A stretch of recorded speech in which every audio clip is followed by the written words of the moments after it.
El siguiente segmento tiene contenido o opinión. La entrevista en A Primera Hora. Analizamos los hechos del momento junto a sus protagonistas.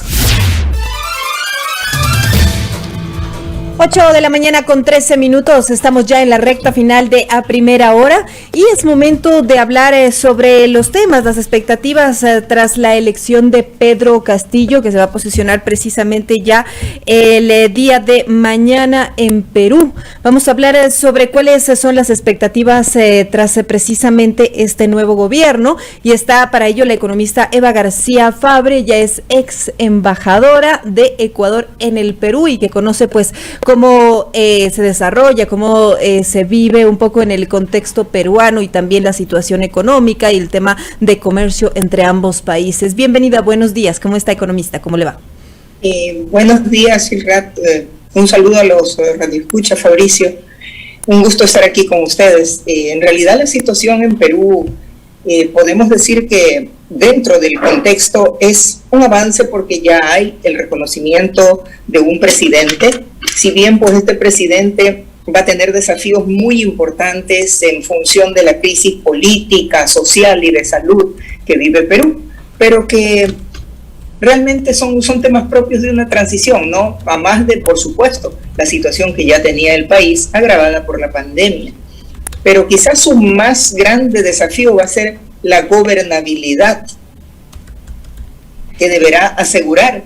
Ya vemos que ayer el Congreso ha elegido una presidenta y hay ya una mayoría que es precisamente ajena al presidente, a su partido, pero por otro lado, pues han expresado su deseo de mantener la gobernabilidad y la democracia y de colaborar y mantener la independencia de poderes, lo cual es saludable y es bueno para cualquier país. Y precisamente en este punto sí quería detenerme un poco porque, en efecto, ¿cómo se ve, cómo se va a manejar una gobernabilidad en Perú cuando estamos hablando de que el partido de Pedro Castillo, Perú Libre, tiene tan solo 37 diputados de los 130 en total? ¿Cómo se va a manejar por ahí el tema de gobernabilidad, el tema de los planes de gobierno también que ha manifestado el presidente Castillo cuando necesita, pues obviamente, de un legislativo que apoye para poder manejar, mover el tema de las leyes, para que se pueda también poner un poco ya aterrizar en los planes que ha anunciado el mandatario? Sí, es importante que haya un equilibrio de poderes para que se mantenga la democracia, que nos guste o no es el mejor sistema de gobierno hasta ahora aprobado.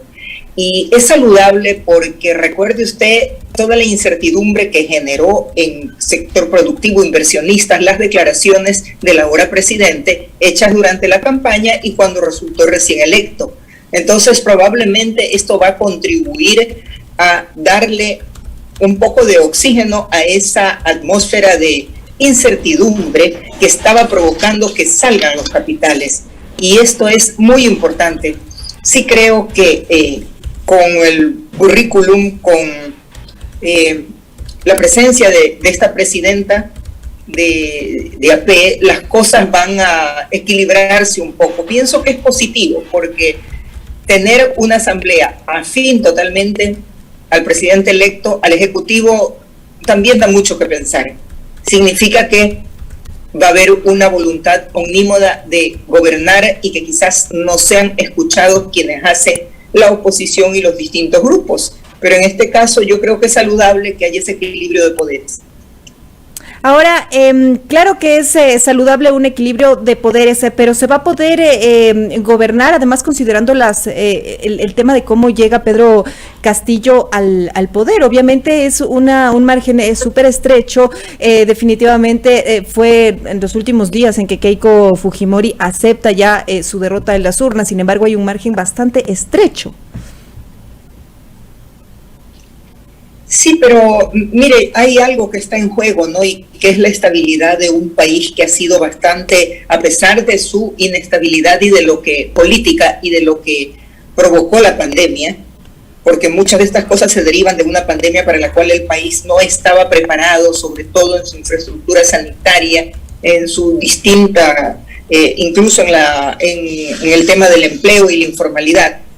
Entonces, mire, es un país que tenía una imagen muy saludable y una economía bastante pujante, creciente, que incluso ahora se habla de que se recuperará en un 10% este año. Esos son los estimados. Para países como los nuestros, esas tasas de crecimiento significan una economía que está creciendo y que se está recuperando, a pesar de la caída tremenda que tuvieron todos los países por la pandemia.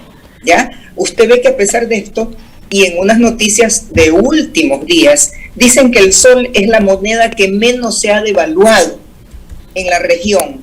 Sí, esto significa incluso un mensaje para que haya un retorno del flujo de inversiones, ¿no?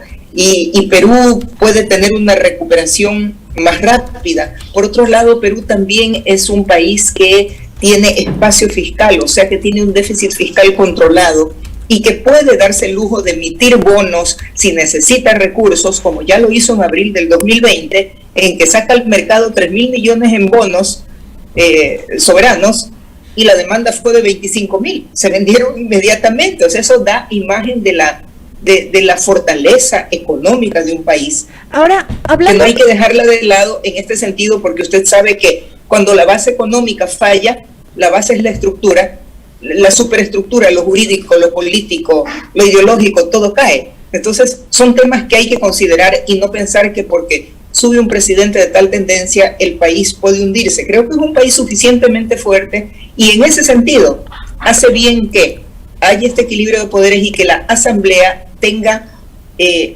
realmente el poder suficiente con gente representante de los sectores productivos, algunos empresarios y otras personas que son realmente reconocidas por su manera de pensar, de liberalismo económico, de crecimiento económico, de menos Estado, más producción. Entonces creo que es positivo y que va a equilibrar hasta cierto punto. Ahora, economista, también usted nos ha hablado de una recuperación del tema de que no se ha devaluado mucho el sol.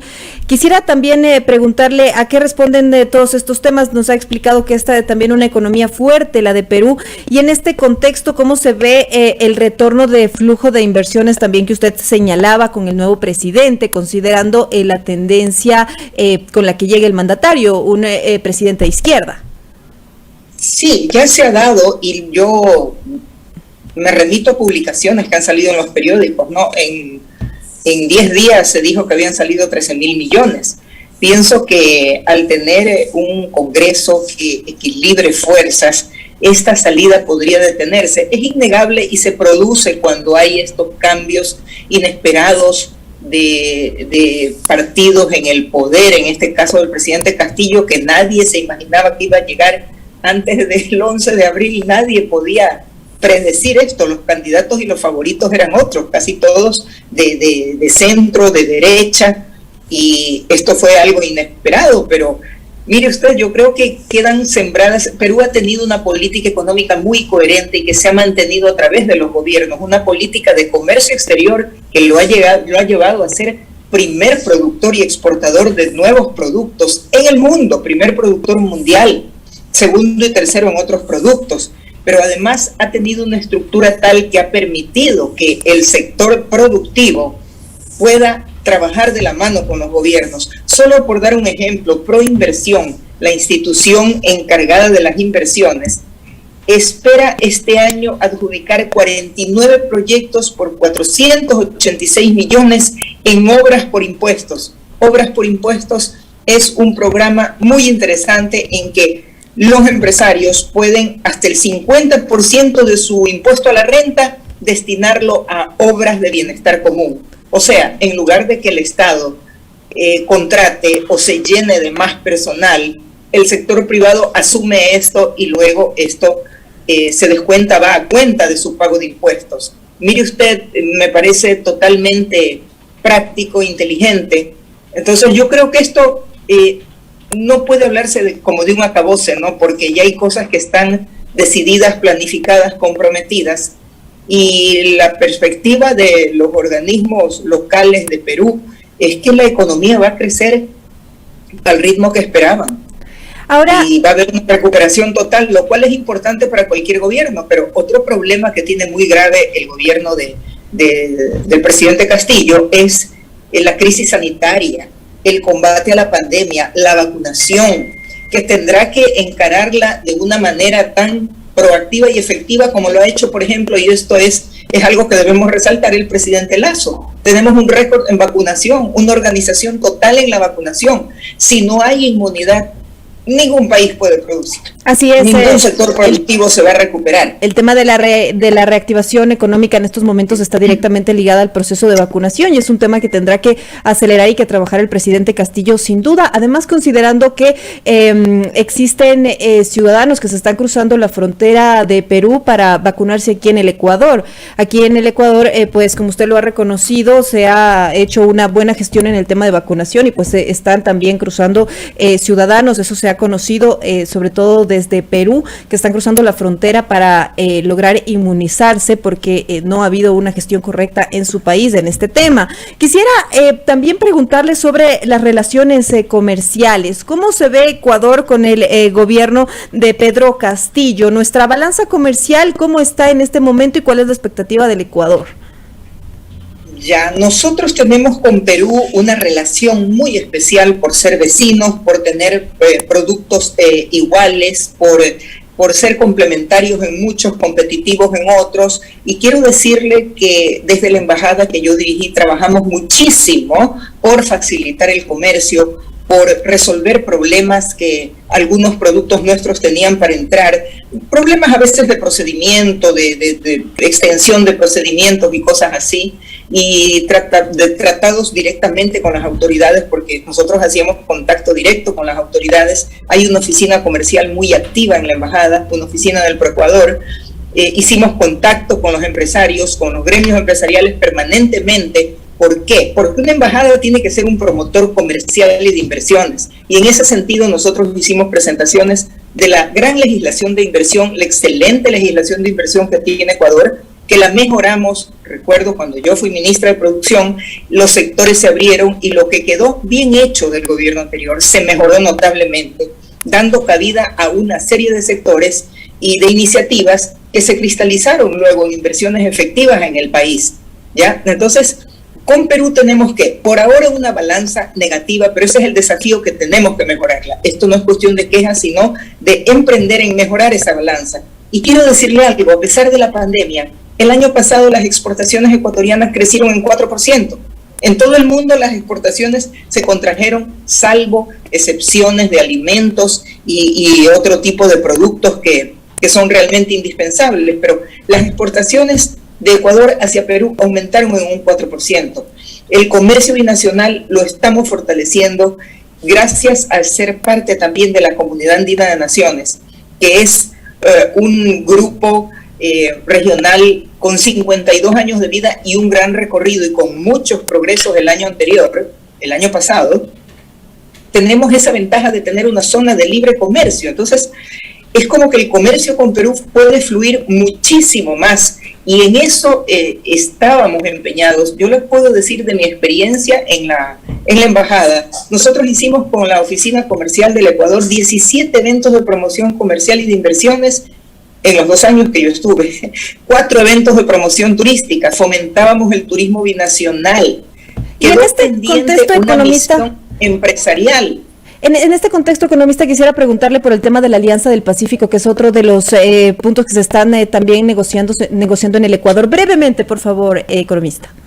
Claro, la Alianza del Pacífico definitivamente es un tema importantísimo y un desafío para el actual presidente del Ecuador. Ecuador debe entrar a la Alianza del Pacífico porque eso es un mercado de 230 millones de habitantes. Son los países con los cuales podemos unir fortalezas, unir producción que en Ecuador quizás es un poco pequeña para los grandes mercados. Podemos unir nuestros volúmenes y llegar a los grandes mercados, llegar a China, llegar a Estados Unidos con una mayor oportunidad.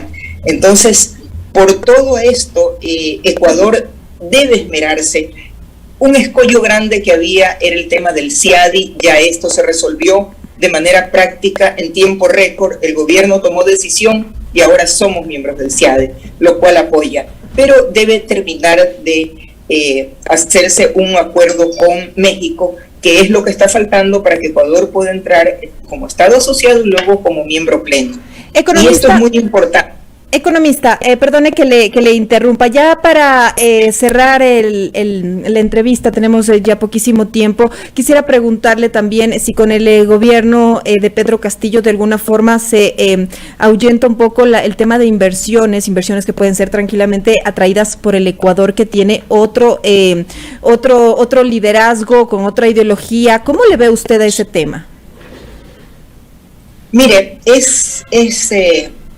es la hora, y yo lo he dicho algunas veces en algunas entrevistas, Ecuador debe despertar y apreciar lo que tiene. Tenemos una excelente legislación de inversiones y debe haber una apertura de los empresarios para esta inversión extranjera. Los empresarios deben trabajar de la mano con el gobierno. Que venga la inversión no es solo labor del gobierno, también es de los empresarios que se promuevan, que vean de qué manera se puede atraer, que sean un poquito más receptivos, porque de otra forma simplemente pasará por encima, como ha pasado otras veces, y será a los países vecinos, cuando Ecuador es un país con un ambiente de negocios y sobre todo una legislación de inversión excelente, porque tenemos la ley de fomento productivo, la ley de desarrollo fronterizo, los contratos de inversión, la legislación de las sedes, zonas especiales de desarrollo, de los polos de desarrollo.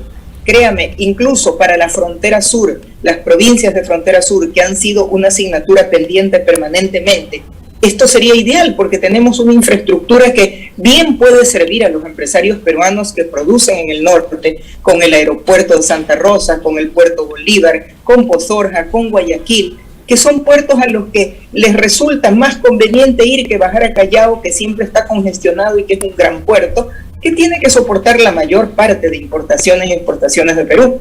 Entonces, es una oportunidad ahora, pero así tienen que verlo los sectores productivos y organizarse.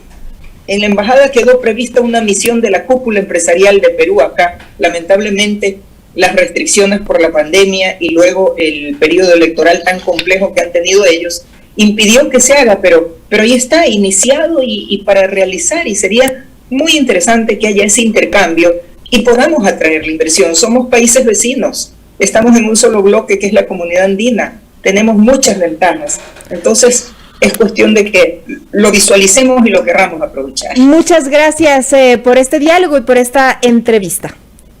Gracias.